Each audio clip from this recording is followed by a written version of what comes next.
කියන්න එපා. මේක skin whitening facial. අපි ඒක කරන්නේ මේ Fem Gold කියන එකෙන්. මේ bleaching cream ඔයගොල්ලෝ ගන්නකොට බලන්න ඕනේ විශේෂම දේ තමයි මේකේ lead. හරි mercury හරි අඩංගු වෙලා තියෙන්න හොඳ නැහැ. ඒ lead හරි mercury හරි අපේ skin එකට හොඳ නැහැ. හැමේ පිළිකා ඇති කරන්න පුළුවන් ඒවට. හරි එහෙම නැත්නම් වකුගඩු ආබාධ ඇති කරන්න පුළුවන්. bleaching වලට ඔයගොල්ලෝ ඒකයි මම කියන්නේ cream එකක් වුණත් lead mercury රහිත ඒව ගන්න. මේකත් එහෙමයි.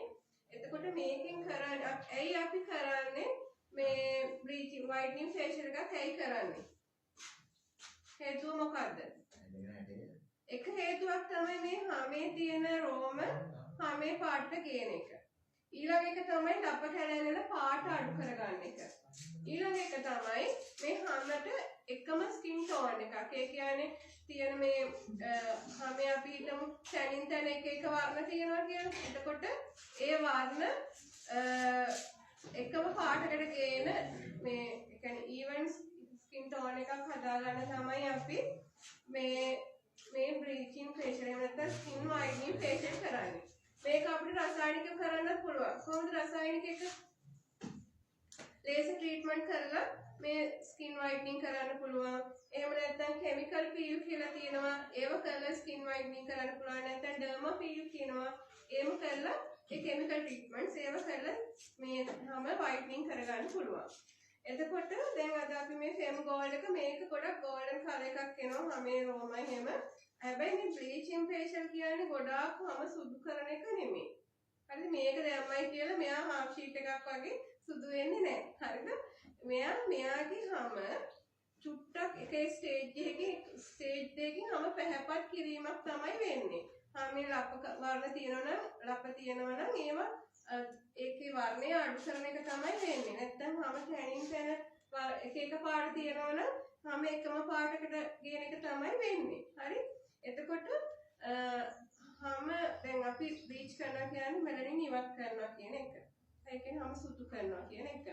මේක ඉතින් හැමදාම කරන්න හොඳ නෑ. අපි විශේෂයෙන් අපේ බ්‍රයිට් කෙනෙකුට නම් අපි දැන් ගොඩාක් ඩාර්ක් ස්කින් එකක් තියෙන බ්‍රයිට් කෙනෙකුට එයාට කැමති නම් කරන්න පුළුවන් whitening facial. ඕනම කෙනෙකුට whitening facial කරන්න පුළුවන්. හැබැයි පුරුද්දක් පදේ විදිහට කරන්න යන්න එපා.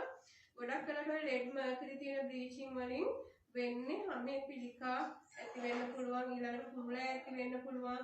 එහෙම නැත්නම් ඇති වෙන්න පුළුවන් වකුගඩු ආබාධ හරි සමේ රෝග එන්න පුළුවන්. ඉතින් ඒකින් හින්දා අපි මොනවා හරි ක්‍රීම් එකක් මුලට දානකොට හරි මොකක් හරි ට්‍රීට්මන්ට් එකක් කරනකොට බලන්න ලේට් අපේ ආමට අහිතකර ද්‍රව්‍ය තියෙනවද කියලා ලේට් මර්කරි වගේ ද්‍රව්‍ය තියෙනවද ඊළඟට මේක ගත්තාම මේ ෆෙම් ගෝල්ඩ් එක එතකොට මේක අපි මෙයාට දැන් මේක කෙමිකල් එකක් නේ හරි මෙයාට අපි පැච් ටෙස්ට් එකක් කරා ඉස්සෙල්ලා මෙයාට පැච් ටෙස්ට් එකක් කියන්නේ මෙයාගේ හැමේ අපි මේ කන පිටපස්සේ ගාන බැලුවා මේකේ තියෙනවා මේ ලීෆ්ලෙට් එක ඉස්සෙල්ලා කියවන්න ඕනේ ඔයගොල්ලෝ මේ වගේ කෙමිකල් ට්‍රීට්මන්ට් කරනකොට ඉස්සෙල්ලා මෙන්න මේ වගේ තියෙන ලීෆ්ලෙට් එකක් මේකේ මේ නිෂ්පාදකයා කියලා තියෙනවා මේක කොහොමද කරන්නේ කොච්චර කාලයක් තියන්න ඕනද මේ ක්‍රීම් එක මෙයාගේ මූණේ හරි ඒ විදිහට තමයි අපි කරන්නේ මොකද එයා ඒක හදලා තියෙන ප්‍රමිතියකට ඒ ප්‍රමිතිය අනුව තමයි අපි කරන්නේ එතකොට මේ හැම මේ කියවන්න ඕනේ මේකේ තියෙනවා මේ විදිහ මේ එක්කෙනෙකුට සෑහෙන ප්‍රමාණය තියෙන්නේ මේ බලන්න මේ ක්‍රීම් එක මේක පවුඩර් එක අපි මේ දෙක මික්ස් කරලා තමයි දැන් ඕගොල්ලෝ ලොකු ක්‍රීම් එකක් ගන්නවා නම් ඒ ක්‍රීම් එක 3ට 1 ක්‍රීම් එකෙන් 3ක් දානවා පවුඩර් එකෙන් 1ක් දානවා සම ප්‍රමාණය. එහෙම මික්ස් කරලා ගන්න ඕනේ. එතකොට මේක අපි මේ දෙක චුට්ට අරගෙන කලවම් කරලා මයාගේ කන පිටිපස්සේ ගාලා අපි තිබ්බා ඒ තියන්න ඕන වෙලාව තියලා හොදලා බැලුවා මෙයාගේ කිසි අවුලක් වුන්නේ නැහැ. ඒ කියන්නේ ගැටුන්නේ නැහැ. කැස්සුවේ නැහැ. විදුලි දැම්මේ නැහැ. එහෙම වුණා නම් එහෙම මෙයාට ඇලර්ජි. එහෙම වුණ නැති නිසා තමයි මම මෙයාට මේක කරන්න ගත්තේ. එතකොට දැන් හැම කළු වෙන්න හේතු තියෙනවා. ඔයගොල්ලෝ දන්නවද මොනවද හැම කළු වෙන්න තියෙන ප්‍රධාන හේතු කියලා? දන්නවද? අනිවාර්යයෙන්. හිරු එළිය නිසා හැම කළු වෙන්න පුළුවන්. තව ජානමය කට්ටිය දැන් අම්මා තාත්තා පරම්පරාව කට්ටිය කළු වෙන දැන් ෆැමිලි කට්ටිය ගොඩක් එහෙම ඉන්නව නේද? ඒගොල්ලන්ගේ පරම්පරාවම කළු. ඒ වගේ හැම කළු වෙන්න පුළුවන්. මේ තව තියෙන හෝමෝන් ප්‍රශ්න නිසා වෙන්න පුළුවන් කළු වෙන්න පුළුවන් නේද? ඊළඟට තව මොනවාද? සමහර ඖෂධ වර්ග ගැනීම නිසා හැම කළු වෙන්න පුළුවන්. සමහර ක්‍රීම් වර්ග නිසා හැම කළු වෙන්න පුළුවන්. ඒ වගේ ගොඩක් හේතු තියෙනවා. හැම එකෙන් මෙලනින් ප්‍රමාණය වැඩි වෙන්න. right? ඊළඟට දැන් අපි මේකෙදි මුලින්ම කරන්නේ මෙහෙම ෆේස් එකක් අරගෙන ෆේස් එක මෙහෙම බෙල්ලේ ඉඳලම ගන්නවා. මේක normal facial විදිහ නෙමෙයි. අපි දැන් බ්ලීච් එකක් කරනකොට ස්කින් වයිට්න එකක් කරනකොට අපි හැමට රිදවන දේවල් කරන්නේ. හරි? ඒ කියන්නේ අපි දැන් eyebrows එදා හදන්න එපා. ඊට ඉස්සෙල්ලා හදලා තියන්න. black head white head අයින් කරන්න එපා. මොකද ඒක හැමට ඩැමේජ් වෙනවා. දැන් මේ whitening facial එකක් කරාම මතක තියාගන්න ඕනේ හැම ගොඩාක් සංවේදී වෙනවා. හරිද? හැම සංවේදී වෙන නිසා අපි ස්ක්‍රබ් එකවත් කරන්නේ නැහැ. පැක් එකක්වත් දාන්නේ නැහැ. හරි පැක් එක විදිහට තමයි මේ බ්ලීචින් ක්‍රීම් එක දාන්නේ. එතකොට හරි. එතකොට දැන් මෙහෙම ඉස්සෙල්ලාම අපි ක්ලෙන්සර් කරනවා. ඔය ක්ලෙන්සර් කරන එක දන්නවනේ. අනිත් එක තමයි සේවාදායක සූදානම් කර ගැනීමේදී එයාගේ කනේ කරේ තියෙන ලෝහ වර්ග අපි රත්තරන් පොඩි හරි මොන හරි දාලා තියෙනවා නම් ඒවා අයින් කරන්න ඕනේ. මොකද කෙමිකල් පැත්තට බරයිනේ. හරි එතකොට ඒකින්ද ඒවා ප්‍රතික්‍රියා කරන හේතු නිසා තමයි ඒවා අයින් කරන්න ඕනේ. එතකොට මේ ඔයගොල්ලෝ දන්නවද දවස් කීයකට සැරයක්ද කරන්න පුළුවන් මේ ට්‍රීට්මන්ට් එකක් කියලා? බ්ලීචින් එකක් කරන්න පුළුවන් දවස් කීයකට සැරයක්ද? අවශ්‍ය නම් දවස් 21කට සැරයක් කරන්න පුළුවන්. හැබැයි මේකේ ඉතින් අපි බ්‍රයිට් කෙනෙකුට නම් අවුලක් නැහැ. හැබැයි ඔයගොල්ලෝ හිතන්න ඔයගොල්ලන්ට තියෙන ස්කින් ටෝන් එක තමයි ලස්සනම ටෝන් එක. හරිද? ඔයගොල්ලෝ සුදු වෙනවා කියලා හැම තියෙන මේ හැමෝම කියන ක්‍රීම් උලන්න යන්න එපා මොනවද? හරිද? මොකද මේ හැමෝම ලස්සනයි නේද? ඉතින් ගොඩක් අයට තියෙන මේනියා තමයි සුදු වෙන්නේ. මොකද සුදු වෙන්නේ? ඒක සුදු කියන්නේ ලස්සනක්ද? නෑ නේද? සුදු කියන්නේ කළුයි කොච්චර ලස්සනයිද? දැන් මේ අපි ගත්තාම මේ කළුයි තමයි අපි ලස්සනට මේකප් කරන්නේ. ඔය දැකලා තියෙනවද කළු මේකප්? ඉතින් මේ සුදු වෙන්න හදන්න එපා. ඔයගලට අත්‍යවශ්‍ය නම් විතර දැන් බ්‍රයිට් කෙනෙක් දවසට හැමෝම බලන්නේ බ්‍රයිට් දිහානේ. ඉතින් අපි ඒකින්ද ගොඩක් කළු බ්‍රයිට් කෙනෙක්ව මේ වගේ ස්කින් වයිට්නින් ෆේෂියල් කරලා ගන්නවා. හරිද? එතකොට දැන් මම ඔන්න ඉස්සෙල්ලාම ක්ලෙන්සර් කරනවා.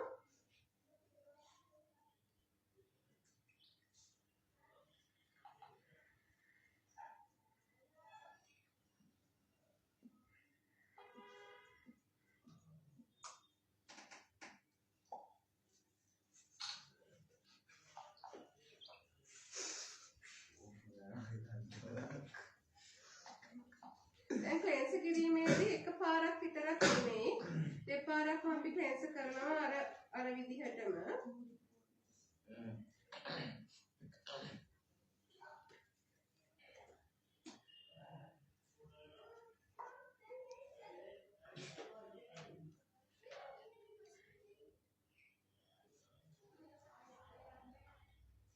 දැන් අර ඉස්සෙල්ලා ෆේෂියල් වල වගේ ස්ක්‍රබ් එක දානවත් පැක් එක දානවත් ස්කින් එක මසාජ් කරන්නවත් බ්ලැක් හෙඩ් වයිට් කරන්න මේ ඉවත් කරනවත් අපි යන්නේ නැහැ මේකෙදි. හරි? ඒ කියන්නේ ස්කින් එකට හිර යන කිසි දෙයක් අපි කරන්නේ නැහැ.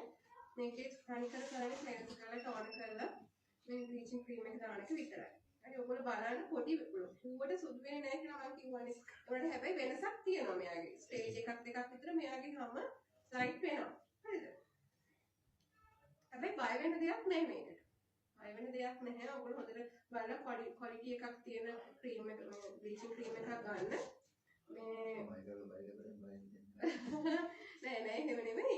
මේ කියන්නේ මේ මම කියන්නේ ඔක පුරුද්දක් විදිහට කරන්න එපා කියලා. නැත්තම් ඉතින් ඔයගොල්ලන් චුට්ටක් අනේ මගේ හැම චුට්ටක් කෙලී කරගන්න ඕනේ කියලා හිතෙනවා නම් විතරක් කරන්න.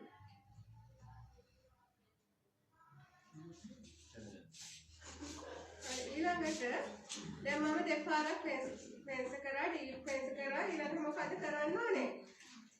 මොකද කරන්න ඕනේ? ටෝන කරනවා.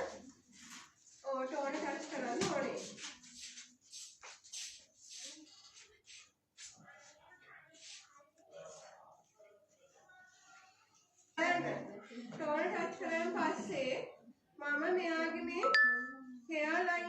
ගෙයි මේ eyebrows වලයි moisturizer cream එකක් දානවා. හේතුව මොකද? මේවා ගෑවුනොත් එහෙම මේ cream එක ඒ eyebrows සහ මේ කොණ්ඩය ගෝල් පාට වෙනවා. අර බ්ලීච් කරා වගේ වෙනවා. ඒකින්ද මම දැන් මේක ගෑවුවම බ්ලීච් වෙන්නේ නැහැ. හොඳද? බය වෙන්න එපා ඒක බ්ලීච් වෙනවා. ඒකින්ද අපි මෙහෙම මේ ගන්නවා. moisturizer cream එකක් ගන්න. eyebrows වල hair line එකේ.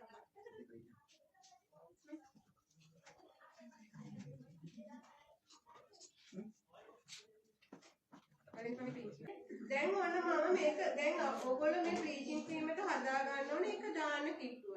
මතක තියාගන්න ඕනේ මේක හදලා තියලා හෙට මේක ගොඩක් ඉතුරුයිනේ කියලා තව කෙනෙකුට පාවිච්චි කරන්න යන්න එපා. මොකද මේක රසායනික ද්‍රව්‍යයක් නේ. ඒ කියන්නේ දැන් අද අරගෙන දැන් මේත් එක්කම කරගෙන යනවා නම් අවුලක් නැහැ. දැන් අපි මේක දාන්න ඉස්සර තමයි මේක හදාගන්නේ. එහෙම නැත්නම් දැන් මේක ලොකු ටබ් එක තියෙනවා. ලොකු ටබ් එක අරගෙන ටිකක් වෙනම හදාගන්න. ඒක ඔක්කොම හැදුවොත් මම මේක ගොඩක් ඉතුරු වෙන කියලා ආපහු හෙට එන ක්ලයන්ට් මේක පාවිච්චි කරන්න එපා. එයාට විස වෙන්න පුළුවන්, වැරදි වෙන්න පුළුවන්.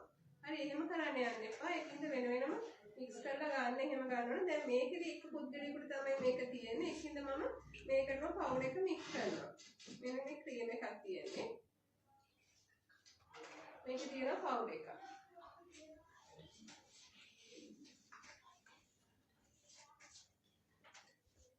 ක්‍රීම් එකට මේ පවුඩර් එක දාන්න. නහයලකට අරන් දාන්න එපා ඔයාලගේ. ආස්වාස ප්‍රාස්වාස වෙනවම ඊළඟට මේකේ තියෙනවා පොඩි මේ හැන්දක් වගේ එකක්.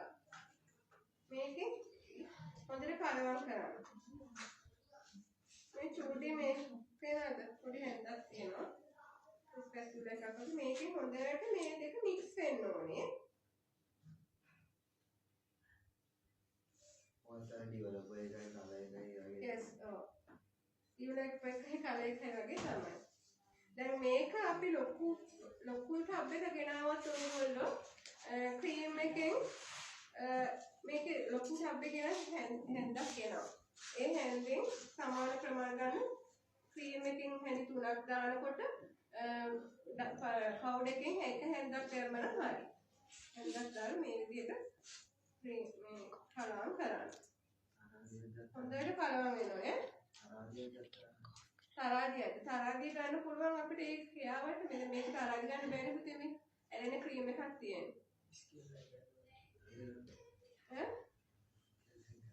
ගන්න අරගෙන මේක අපි බෙල්ලේ ඉඳලා ආලේප කරනවා.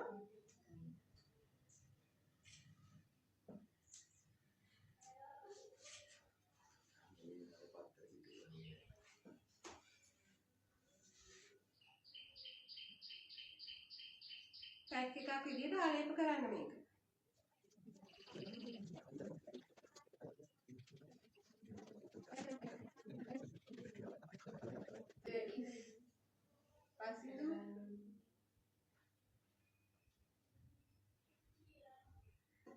මතක තියාගන්න ඕනේ මේක දැම්මන් පස්සේ කම් ගොඩාක් සංවේදී වෙනවා. එතකොට මෙයාට අවුව යන්න දෙන්න බෑ. එයාට අවුව යන අනිවාර්යයෙන් මෙයාට උපදෙස් දෙන්න ඕනේ අවුව යනවා නම් හොඳ sun protect cream එකක් පාවිච්චි කරන්න කියලා. sun protect cream එකක් කියන්නේ 30ට උඩ. 30 plus නැත්නම් 30ක් 50ක් අතර sun protect cream එකක් පාවිච්චි කරන්න අනිවාර්යයෙන් මෙයාට දෙන්න ඕනේ after care. දැන් මෙයාට දෙන after care තමයි අපි අනිත් ඒවාට after care දුන්නානේ. මතකයි නේද? after care දුන්නා. මෙයාට දෙන after care මොනවද? එයාව දැනුවත් කරන්න ඕනේ මේ ක්ලයන්ට් දින 27කට වරක් තමයි අපි මේක කරන්න කියලා. ඊළඟට අනිවාර්යෙන් sun cream එකක් පාවිච්චි කරන්න කියන්න ඕනේ. ඊළඟ එක තමයි මෙයාට ඔය chemical treatments තියෙන කොණ්ඩෙට කරන ඒවා straight කරන perm කරන තැන් වලට යන්න බෑ. hair colors කරන තැන් වලට යන්න බෑ. කරන්නත් බෑ. හරි කොහොම සක් දෙකක් විතර යනකම් මේව කරන්න බෑ. ඒ කියන්නේ straight එකක් perm එකක් hair color එකක් කරන්න යන්න එපා කියන්න ඕනේ. ඊළඟට ඒ තැන් වල ඉන්නත් එපා. ඒ වගේ දේවල් කරන තැන් වල ඉන්නත් එපා කියලා කියන්න ඕනේ. ඊළඟට මෙයාට උණුසුම් වතුරෙන් සෝදන්න එපා කියන්න ඕනේ. සමහර පුදුලා ඉන්නවනේ උණු වතුර විතරක් පාවිච්චි කරන කට්ටිය. හරි. එතකොට මෙයාට කියන්න ඕනේ උණු වතුර පාවිච්චි කරන්න එපා. කියන්නේ බොන්න නෙමෙයි මුණට ඇඟ සෝදන්න එහෙම ඇඟරම උරන්නේ මුහුණ සෝදාගෙන ඉපා කියලා කියනවා. ඊළඟට මුහුදු වතුරේ නාන්න බෑ. සති දෙකක් විතර යනකම්. ඊළඟ එක තමයි පර්ෆියුම් පාවිච්චි කරන්න බෑ. සතියක් විතර යනකම් සුවඳ විලවුන් වලින් ඈත් වෙලා ඉන්න. සුවඳ විලවුන් කියන්නේ මේ රසායනික ද්‍රව්‍ය සංඝටක දෙයක් නේ. ඒවත් එක්ක ප්‍රතික්‍රියා කරන්න තියෙන පරිස්සම් වෙන්න කියලා මෙයාලා දැනුවත් කරලා තියන්න ඕනේ. මැඩම් මේකප් එහෙම අවුලන්නේ නැහැ. මේකප් දාන්නත් ඉතින් දවස් දෙකකට විතර පස්සේ මේකප් දැම්මට අවුලක් නේ. රස්නේ අවුලන්නේ නැහැ තාපේ. කියන්නේ ගින්දර වලට. ගින්දර වලට අවුල තියෙනවා. ගින්දර වලට යන්න බෑ. මොකද හැම ගොඩක් සංවේදී වෙනවනේ. ඒකයි මම කිව්වේ එළිය සහ තාපය. ටිකක් ඈත්ලා ඉන්න ඕනේ සතියක් දෙකක් මේ. ඔය අම්මලාට ඉතින් බුද්ධිය හිතා. ඈ? ගන්නවද නැද්ද? ගන්නවා. කොහොමද කරන්නේ? කොහොමද කරන්නේ? මම ඉස්සෙල්ලා කිව්වේ කරන්න හැටි. ඇඩ්ජස්ට් එකද? ඔව්. ටෙස්ට් එක මේකයි. කොහොමද කරන්නේ? දෙක එකට මිස් කරලා කන සම ප්‍රමාණවලින් අපි මේකෙන් ටිකකුයි අර පවුඩර් එකකින් ටිකුයි අරගෙන කලවම් කරලා හොඳට අපි මේ කන පිටපස්සේ ගාලා තිබ්බා. පැවිදි අතර ඉස්සරලා. ඊපස්සේ හරි ඉතින් කියන කලින් ඉඳලා හරි ඊට පස්සේ මේ එයාට කස්සනේ ඒත් බහලා. පහලා තියෙනවද? 3 minutes. ගාන වෙලාව ඉන්නවද? දැන් 15ට වැඩි තියන්න පරිවර්තන. උපරිම කාලය 15යි. අපි කොහොමද විනාඩි 10කින් වගේ 5 විනාඩි 5කින් වගේ බලන්න. ऐ दिल ලස්සනට ඉන්නවා. लाया है बहार अपनों का प्यार क्या कहना मिले हम छलक उठा මේ පැත්තට පොඩ්ඩක් අයින් කරලා පෙන්නන්න. බලන්න යාගේ මේ කේස් එහෙම මේ තියෙනවද? මෙතනයි වෙනසක් තියෙනව නේද? සම්පූර්ණයෙන් අයින් කරලා බලන්න.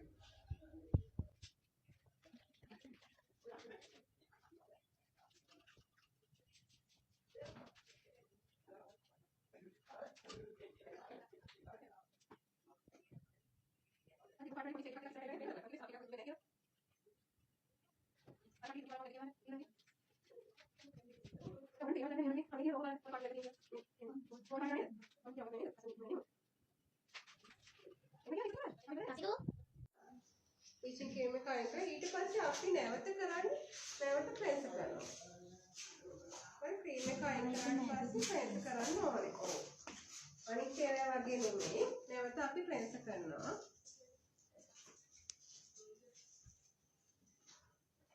මේක පේනවද? ගොඩාක් අත්අත කරන්නේ නැතුව ප්‍රෙස් කරන්න.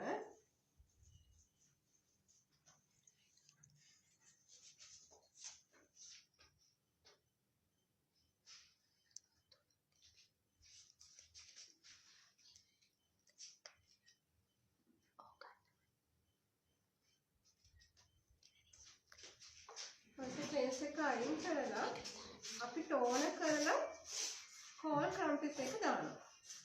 දන්නවනේ කෝල් කම්ප්‍රෙස් එක කියන්නේ මොකද්ද කියලා? මොකද්ද කෝල් කම්ප්‍රෙස් එක කියන්නේ? මේක හරි දැන් ඔන්න අපි මේ දැන් ටෝන කරනවා. එක් මිනිහක්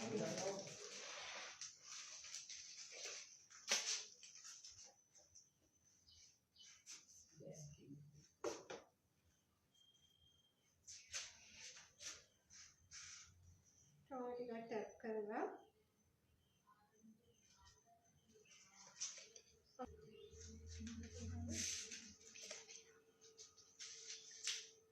දැන් මට ස්ටෙප්ස් ටික කියන්න බලන්න මුලින්ම මොකද කරේ? ක්ලෙන්ස් කරා. ඊට පස්සේ ඩීප් ක්ලෙන්ස් කරා. ඩීප් ක්ලෙන්ස් කරා. ඊට පස්සේ ටෝන් කරා. ඊට පස්සේ නෑ බීච් එක ඉස්සර මම මොකද කරේ? මොයිස්චරයිසර් ඔව් මේ හෙයා ලයින් එකයි අයිබ්‍රෝස් වලයි මොයිස්චරයිසර් ගෑවා. ඊට පස්සේ බ්ලීචින් එක මික්ස් කරලා මේ ක්‍රීම් එක දැම්මා. ඊට පස්සේ මොකද කරේ? බ්ලීචින් එක ඒ විනාඩි ගාන තියලා අයින් කරලා ක්ලෙන්ස් කරා. ක්ලෙන්ස් කරලා ආපහු ටෝන කරා. ටෝන කරලා කෝල් කම්ප්‍රෙස් එක අරගෙන තියෙනවා විනාඩි 5ක් 10. ඊට පස්සේ මොකද කරන්න පුළුවන් අපිට? ඊට පස්සේ පුළුවන් අපිට මොයිස්චරයිසර් එකක් දාලා සන් ක්‍රීම් එකක් දාලා ආෆ්ටර් කෙයාර් දීලා තමයි ගෙදර යවන්නේ. හරිද? යමු.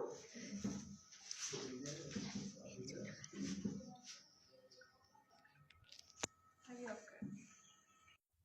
දැන් යාර කෝල් කම්ප්‍රෙස් එක ඇරුවා. දැන් ඊළඟට මම මොයිස්චරයිසර් ක්‍රීම් එකක් ගන්නවා. හරි මොයිස්චරයිසර් ක්‍රීම් එක ගාලා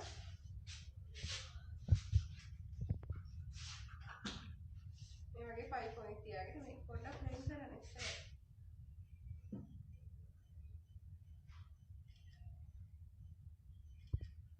ඊළඟට අපි සන් ක්‍රීම් එක ගන්න ඕනේ. මම කිව්වා SPF 30ට වඩා වැඩි එකක් නම් හොඳයි. මොකද දැන් මෙයාගේ නම ගොඩක් සංවේදී වැඩි. ඕනම දෙයකට රියැක්ට් කරන්න පුළුවන්. ඒකින්ද අපි මෙයාට දෙන්න පුළුවන් උපරිම ප්‍රොටෙක්ෂන් එක දීලා තමයි මෙයාව එළියට යවන්නේ.